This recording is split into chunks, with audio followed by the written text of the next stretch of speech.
So muli, magandang gabi po sa ating lahat at tayo po yung mag-isip po ng daily devotion. Nandito na po tayo ngayon sa chapter 23 ng Numbers at ang akin pong isisir po dito ay dito po sa verses 1 to 4 po. Purihin po yung Panginoon dahil Friday na naman po, isang linggo na naman po tayong karaos sa ating mga trabaho at tuloy-tuloy tayo sa ating ginagawang daily devotion. So purihin po yung Panginoon. At ang sinasabi nga po dito sa talatang ito, sinabi ni Balaam kay Balak, magpagawa ka rito ng 7 altar at magdala ka rito ng 7 turo at 7 tupa. Ganon niya ang ginawa ni Balak at silang dalawa ay naghandog ng 1 turo at 1 lalaking tupa sa bawat altar. Sinabi ni Balaam kay Balak, bantayan mo ang mga handog na ito, aalis muna ako at baka sakaling makipagkita nasa akin si Yahweh. Ano mang sabihin niya sa akin, ay sasabihin ko sa iyo. At nagpunta nga siyang mag-isa sa tuktok ng isang burol. Last verse po, verse 4. Pinagpala ni Balaam ang Israel. Nakapagkita nga kay Balaam ang Diyos, sinabi ni Balaam, nagpagawa po ako ng 7 altar at bawat isa ay pinaghandogan ko ng 1 turo at 1 lalaking tupa.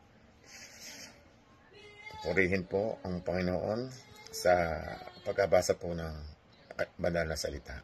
God bless everyone.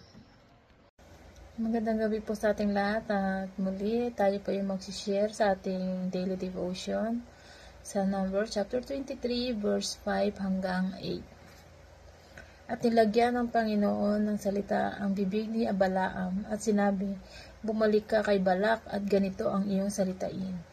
At siya'y bumalik sa kanya at narito, siya'y nakatayo sa tabi ng kanyang handog na susunugin, siya at ang lahat ng mga prinsipe sa Moab, at ang kanyang ibinadya ang kanilang talinhaga, at sinabi mula sa Aram ay dinala ko rito ni Balak, niyang hari sa Moab, na mula sa mga bundok ng silangan, parito ka, sumpain mo sa akin ang Jacob, at parito ka, laitin mo ang Israel. Paanong aking susumpain ang hindi sinumpa ng Diyos at paanong aking lalaitin ang hindi nilait ng Panginoon. Amen. Magandang gabi po sa inyong lahat. Ang babasahin ko po ngayon, Numbers chapter 23, verse 9 to 11. Mula sa tuktok ng mga bundok, sila'y aking natatanaw. Nakikita ko silang lahat mula sa kaburulan. Sila'y isang bansang namumuhay na mag-isa. Alam nilang sila'y mapalad kaysa mga iba. Ang lahi ni Jacob, alabok ang kagaya kung ang Israel ay bilangin, ito ba'y makakaya? Mamamatay nawa akong gaya ng anak ng Diyos. Sa kapayapaan ng matuwid buhay ko naway matapos. Itinanong ni Balak kay Balaam, bakit ganyan ang ginawa mo, di ba? Tinawag kita para sumpain ang aking mga kaaway, ngunit sa halip ay binabasbasan mo pa sila. Amen. Naibabasahin ko po, Numbers chapter 23, verse 12 to 15. At siya ay sumagot at nagsabi, hindi ba nararapat na aking pag-ingatang salitain niyaong isinasa bibig ko ng Panginoon? At sinabi sa kaniya ni Balak, isinasama ko sa iyo na sumama ka sa akin sa ibang dako na iyong pagkakatiaan sa kanila. Ang iyong lamang makikita ay ang kahuli-huliang bahagi nila at hindi mo makikita silang lahat at sumpain mo sila sa akin mula roon. At dinala niya siya sa parang nagsumphim sa taluktok nagpiksa at nagtayo roon nagpitong dambana at naghandog ng 1 toro at ang 1 tupang lalaki sa bawat dambana.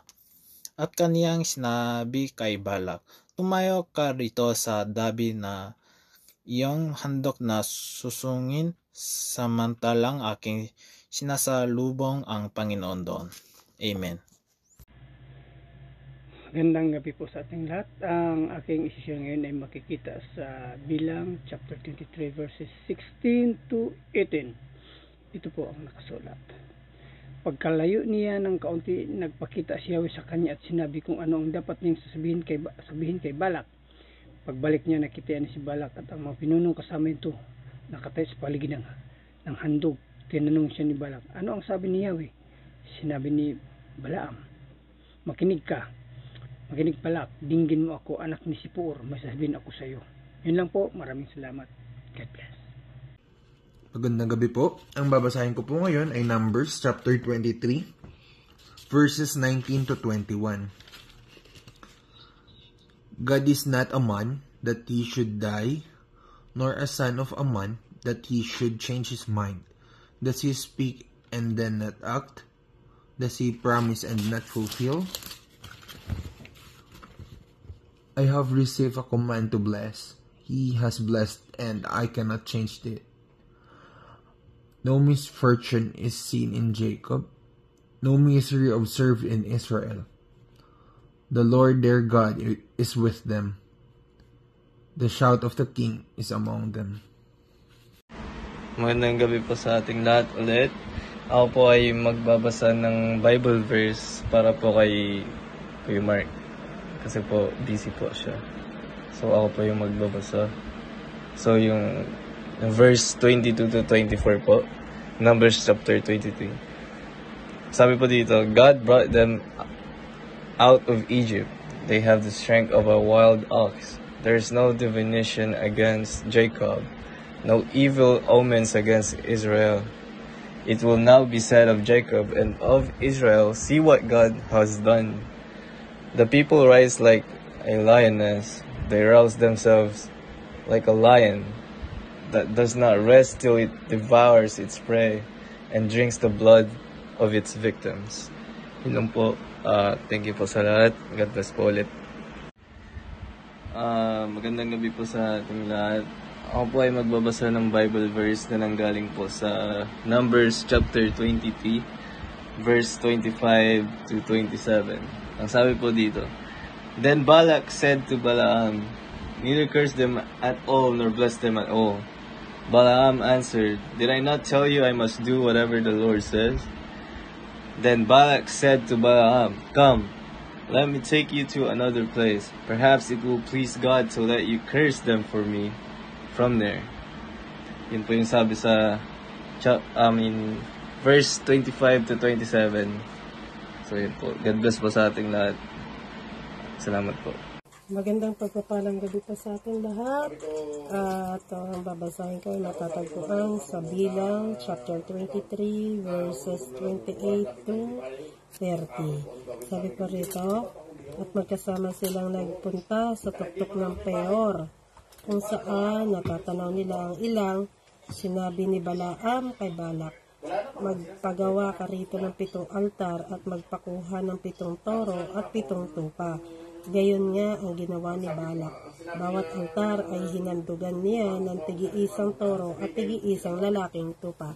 Purihin ng Diyos sa pag-arasa ng kanyang mga salita. God bless po.